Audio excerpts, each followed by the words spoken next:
Time to pull up a chair. We've got another great story for you today in the rLounge. A mother torn between loyalty and doubt, a sister ready to defend the damsel in distress, and a father harboring suspicions that could rock the very foundation of the family. Today in the rLounge, a plot twist that even the most seasoned soap opera writers would envy. My ex demanded of me child support for a kid that's not mine. My mother and sister are on their side. Some years ago, I dated a girl. The relationship was bad. She was very controlling and abusive. It ended up really bad and we broke up. I kept going on with my life, and after some years, I got a decent job, enough to solve all my needs, have a comfortable life, and make some savings. The thing is, a couple months after getting my job, my ex contacted me. She first asked me to talk. I believed that she may want to reconnect or something, but she showed up with a 5-year-old child, claiming he was my son and demanding for child support. I didn't believe her, but the child's age matched the time since we got contact. I got advice from a lawyer, a friend of mine, to try to solve this out of the court. I offered to take responsibility, pay all the costs, and being an active part of the kid's life, only after making a DNA test. Everyone was okay with this except for my ex. She acted offended and demanded to just give her the money she deserved. She used all the excuses she could, even contacted my family and told them I was trying to avoid taking responsibility of her child. When she runs out of excuses and the DNA test was finally made, and surprise, I'm not the father. She was so mad with the results and cried about the money, saying it was unfair and she deserved it. But she didn't accomplish anything. Moving on to the last week, there was a little party at my parents' house. My brother, a friend, and I were talking, and my brother started to joke about the situation with my ex. My friend and I started to joke about it too. Some of our comments were a little dark and bad, but we were far away from the rest of the people. Literally, we were on the opposite side of the house, and nobody else could hear us. At least that's what we thought. We were laughing like crazies when my sister appeared very angry and pushed me against the wall. She spied us and heard our conversation, and she was really mad. She started to yell at us about how horrible people we were for being mocking of a poor woman. A few hours later, when the party ended, she asked me to go to the kitchen with our parents, and she started to say how awful I was for the previous situation. Apparently, my ex had been in contact with her, and she believed her version, and that was her way to have an intervention. My brother and I were like, "Are you serious?" When we started to say how I forced my ex into being a single mother and that I have the moral obligation to help her. My dad only said that we maybe were being too cruel making jokes of her, but that I wasn't responsible for the kid. My mom then surprised all of us when she said, "Even if the kid is not yours, you're making more than enough money to support that child. You should have helped her." Since then, I have been receiving texts. My dad and my brother are on my side, saying I'm not responsible for her. But my sister is telling me how horrible I am for ruining their lives. My mom only said, "It's your decision and I respect it. I'm just very disappointed that you ended up being so selfish." I'm aware that she doesn't deserve my money and I'm not planning to give her any, but the constant harassment of my sister trying to guilt trip me, it's just exhausting. Somebody from the community wanted to react. Tell your sister if she's so concerned she should give your ex money, since she has as much to do with conceiving the child as you did. Looks like your sister needs a reality check. Don't you have the proof of the negative DNA test? Maybe she should start a GoFundMe for your ex if she's so concerned about her financial situation. After all, she seems to have all the empathy in the world for someone who tried to scam you into child support. Hang in there and ignore the guilt trip. You're not responsible for someone else's poor life choices, no matter how hard they try to convince you otherwise.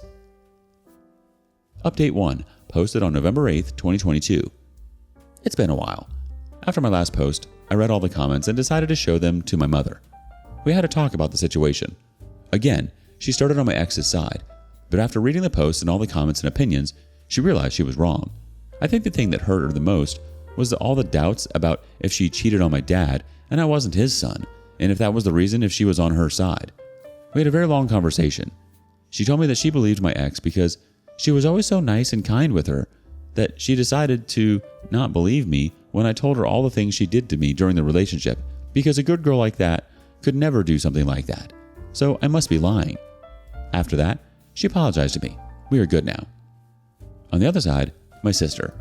At first she decided that she wouldn't talk to me until I take my responsibility. But after some days I talked with her. She is totally on her side. Even after showing her everything, she said that none of that matters because a woman's word goes first, and that's all the proof anyone would need.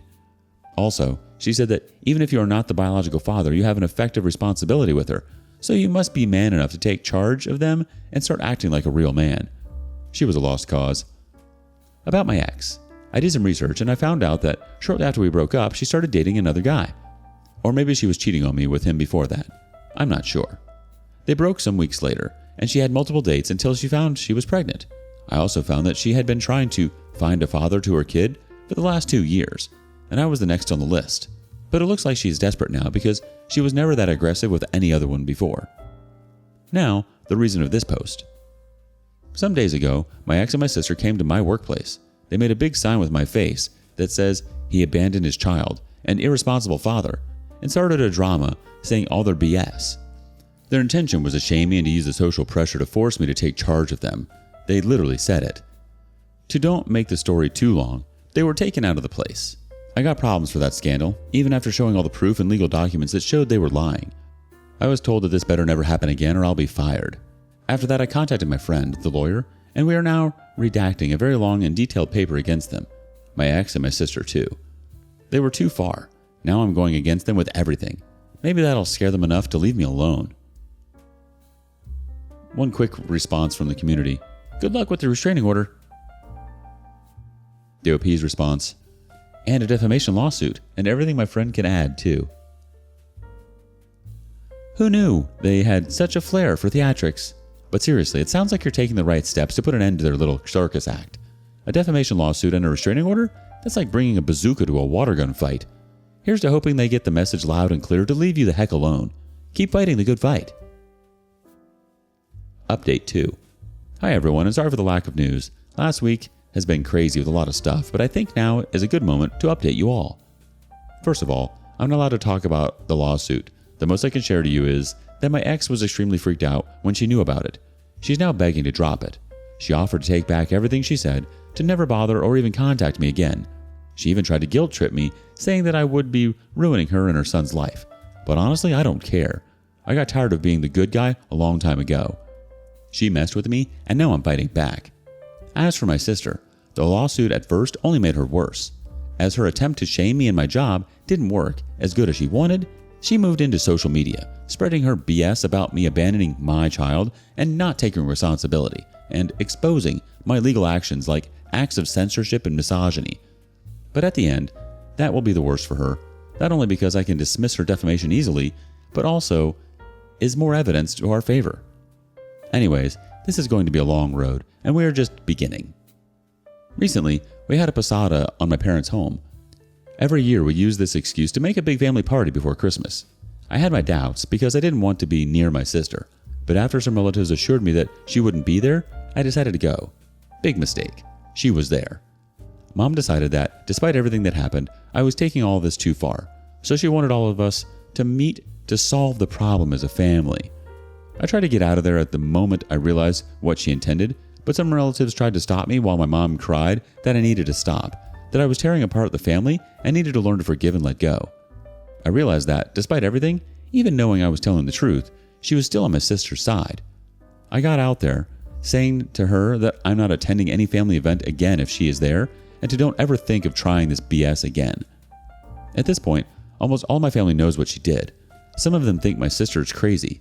Some others think she is crazy, but I'm taking it too far. A couple days ago, Mom invited me to second Christmas with them. I didn't want to go after what she did, but I decided to give her a chance after she swore that wouldn't happen again. But not only she had planned to do it again, my brother warned me that this time she intended to lock me in until I forgive my sister and stop the nonsense.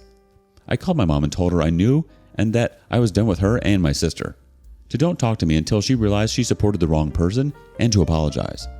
I don't need to say how many times she tried to call me the following hours, and all the drama she made when I didn't show up for Christmas, but again, I'm tired of being the good guy. So that's it for the moment. Hope you all had a nice Christmas, and I wish for a happy and drama-free New Year. One quick community comment. Thank you for the update and good luck with the lawsuit. This internet stranger is rooting for you. Just when you think things couldn't get any crazier, someone decides to lock you in until you forgive and forget. Classic family bonding, right? New update 3. Hi to all that are still here. It's been a while, more than a year, and I think now is a good time to give an update about everything that happened with my life during the last year. Lots of things happened, lots of things had to change. The lawsuit. To be short, I won. We didn't get into trial, all got solved in conciliation meetings. My lawyer's strategy was to add all the things we could think, from the harassment, the defamation, to the attempts to put my job at risk, parental fraud, everything. The idea was to scare the crap out of them, and if that didn't work, there would be lots of charges against my ex and my sister. My sister kept calling it a bluff and kept posting all her BS on social media. Things she regrets now, as every single word she posted against me came back to bite her, but when it was used as proof. My ex took back everything she said. Easier for forgiveness after seeing that she would lose a lot, so she ended up accepting to compensate the damages off court and left my sister alone in a battle she started. When my sister realized how big things really were, that she was all alone now, and she will lose, she freaked out, deleted every single post she did, tried to pretend she never did what she did, but at that point, we had all the backups, screenshots, and recordings we needed. On the last conciliation meeting, she broke down crying, begging me to forgive her and to don't make her this. But she did this to herself. She had multiple chances to stop, but she kept pushing and ended up facing the consequences of her own stupidity. She had to pay a good amount, plus all the legal costs. My mother helped her pay, but now she has a considerable debt, as my dad demanded her to pay them back over time. For a few months, she resented me for what I did, but we ended up talking and getting back on good terms. Our relationship is damaged, but healing. She confessed to me that she, at the beginning, felt she was fighting for a good reason, for a cause she believed, to defend a poor woman in need. She believed she was doing the right thing, so she was sure she had to win at the end. Those ideas were supported by her friends, and as she said, those girls were encouraging her to fight, to face me and make me fulfill my obligations, that she was fighting in the name of other women, and those ideas kept on her mind until things got too real when she saw there was no real way she could win. Then, all those girls disappeared, my ex left her alone, and all the ones who gave her support wished her luck and go away. So she had no other choice than to surrender. So that's how things ended with them. And for the ones who suspected, no, my sister and my ex weren't in a relationship. I don't know where is my ex, and I don't care. She paid and disappeared, and I hope to never see her again. Some people had told me I went too far with her. Even some called me a monster for ruining a single mother who already was in troubles. And some had said, I'm not loyal to my family for taking it this far, the issue, instead of solving it inside my family. At this point, I don't care anymore. 2. My mother. For the months the conciliation lasted, my mom went on my sister's side. Multiple times she tried to convince me to stop, from asking me to just let it go, to trying to guilt me for everything she could think of. She even threatened me to disown me, to said she would not see me as a son anymore, to separate me from the family. But in the end she couldn't, and was, and still is, resented. For all those months, and after all was over, I kept asking myself, why does she do this? Why does she just keep treating me like this, putting on everyone's side except mine? So after reading multiple people saying to do this, I finally got to do 3. The DNA test. After talking about it with my brother and dad, all agreed it was too rare my mom acted like this, and because everything my mom said and implied, my dad had more and more doubts, to the point he was sure she did something.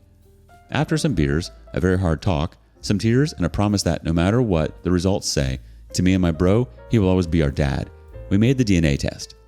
Both of us are his sons. My dad was so relieved, but then very embarrassed for having doubts of his wife's loyalty. He felt very ashamed, so we ended up agreeing apologizing to her for what we did. As I started the talk of the DNA test, I asked to be the first one to talk and apologize with her. That night, all of us gathered at my dad's house. We sat around the table and I started by recognizing all the fights and tension we had over the months, and apologizing for it because, after all, she is my mother. But her behavior makes us all wonder and have lots of doubts about why she was being like this. So I suggested we all go make a DNA test. Right after saying that, my mom went livid, and half a second later, her face went red, got up from the chair, and threw it at me, pulling my hair, scratching and hitting me, screaming, "Why you did this? I hate you. You had no right." My father and my brother separated her from me. She immediately started to ask for forgiveness to my dad. My dad was surprised and furioso. When I told her that I was about to apologize to her because the results said we were his sons, her face was a mix of fear and desperation. Her reaction told us everything. I never saw my dad so angry. She confessed that long ago she had an affair for a long time, until she got pregnant of me. She never knew if she got pregnant by my dad or by her lover, as they rarely used condoms and she multiple times let him finish inside. All these years she had the doubt about who was my real father, and she pretended to take this secret to the grave. But now she exposed herself, and now all made sense. That was the reason she always treated me like this. That's why she always put everyone else's word before mine. Dad threw her away that night. And in a very little time, all the family knew about it. We warned them in case she tried to say any lies, things that she hated, because she called us saying we had no right to say anything, that she is our mother and we can't say anything against her. 4. The aftermath. So to conclude the craziness, I won a good amount of money. My brother is still my best friend. My relationship with my sister is damaged but healing, and she's separated from her toxic and misandric friends. My ex is gone, I hope forever this time. Dad is hurt. Mom revealed to be a cheater, but they're not divorcing. She is back in my dad's home, but he hasn't forgiven her, and for what he said, he never will. But he doesn't want to go through a divorce or give her anything he had worked for. On his words, they're married, but they're not a couple. And she now is trying to earn my dad's forgiveness. And of course, my mom now openly hates me, because to her, I'm the cause of all her problems. On her words, if you had done what I said and took charge of the kid, none of this would have happened. I hope you're happy now. And that's it. Sorry for the text wall. Hope you all had a good 2023 and also wish you a good 2024. I will keep working, saving, and trying to build a life away from this madness. I'll probably will cut contact with my mom, but I don't care at this point anymore. Someone from the community has this to say. My mom now openly hates me because to her, I'm the cause of all her problems. If you had done what I said and took charge of the kid, none of this would have happened. I hope you're happy now. It sounds like your mom had such a guilty conscience that she treated you like dirt all of your life. Not that having that info makes any of her actions okay. Now she's blaming you for sticking up for yourself and bringing about her downfall. She did that all on her own. No contact would be best. I'm not sure if you should ever trust your sister again, though one can hope that she learned her lesson and believing people's BS. Watch your back. The OP responds, thanks. Unfortunately, all this BS has made me more cynical and to not trust women now. So I'm watching my back all the time. Seriously, finding out your mom has a secret affair? That's a plot twist worthy of a daytime soap opera. I was not expecting that. You should start taking notes. You've got the makings of a best-selling novel right here. What do you make of all this? Do you have your own plot twist? Share it with us in the comments below. And thanks for joining us today. Don't forget to like, subscribe, and click that notification bell before you leave. We'd love to hear your thoughts on today's topic, so feel free to leave a comment. See you next time in the rLounge.